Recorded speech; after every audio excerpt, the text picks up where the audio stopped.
How Russia has already lost the war. The war is headed for a long drawn-out stalemate, but that doesn't mean Russia is winning, far from it.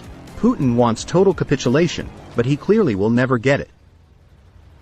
That is the single one thing that cannot happen. Ukrainians will fight on, backed up by Western might, and that's it. Now consider for a moment the most favorable scenario for Russia. Imagine that somehow Russia manages to hold on to the territories it currently occupies. A big if. That will depend on how Ukraine's spring counteroffensive actually plays out. And further imagine that Putin's demands for total capitulation are shelved. So that some sort of an armistice is agreed, whereby Russia annesses Crimea and the Donbass. Even this partial victory, and one that no Ukrainian, for now, is willing to consider or accept, would still be a resounding defeat for Russia. Why? There are several reasons why there is no way Russia can win this war, either totally erasing Ukraine from the map, as Putin wants, or partially keeping the Donbass and Crimea. The first and most fundamental reason why is that any territory Russia acquires will have been thoroughly devastated by war and in need of total reconstruction. Something Russia, an economic weakling, is in no position to do. Take the Donbass for an example. This region used to be one of the main production areas for Ukraine's coal mining and manufacturing, and was, through the port city of Mariupol, a florid center of international trade. So, if and when peace should return, and supposing Russia has somehow kept control of the Donbass, it will be faced with a humongous task to build back up the whole area, what it has conquered at such a high price, in terms of both enormous human and physical resource losses. Is a no-man's land, a smoking desert covered with debris and full of buried mines ready to explode. Russia has lost the economic war. It is slated to become a weak Cuba-like economy.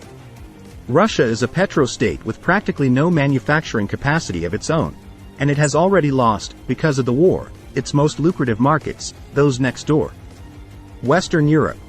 No Westerner will invest again in Russia, not after this war is over, not ever. As to the gas and oil markets in Europe that used to be Russia's primary source of income, they will never again open up for Russia. Russia will necessarily have to look for the resources it needs to rebuild elsewhere. China? India? The BRICS? Of course, something will likely trickle its way, but very little. None of the BRICS have the economic clout of the West. Not even China, which has no desire to jeopardize its lucrative markets in America and Europe.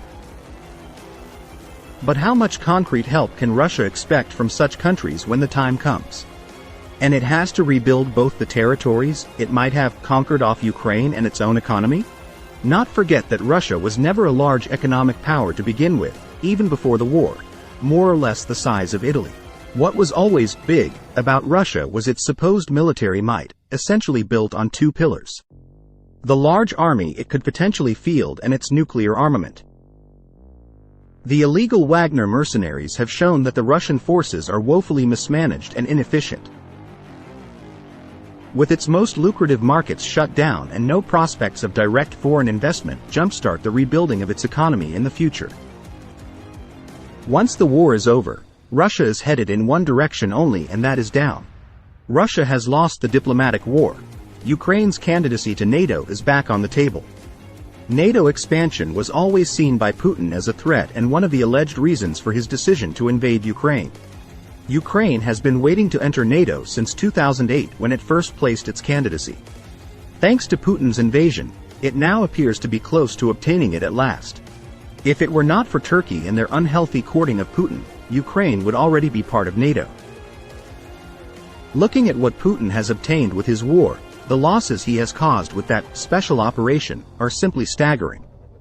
Russia, a mighty country that once upon a time was looked at as one of the three major geopolitical forces in the world, the other two being the USA and China, is now reduced to a second rank or even third rank, Cuba-like state. Thanks for watching.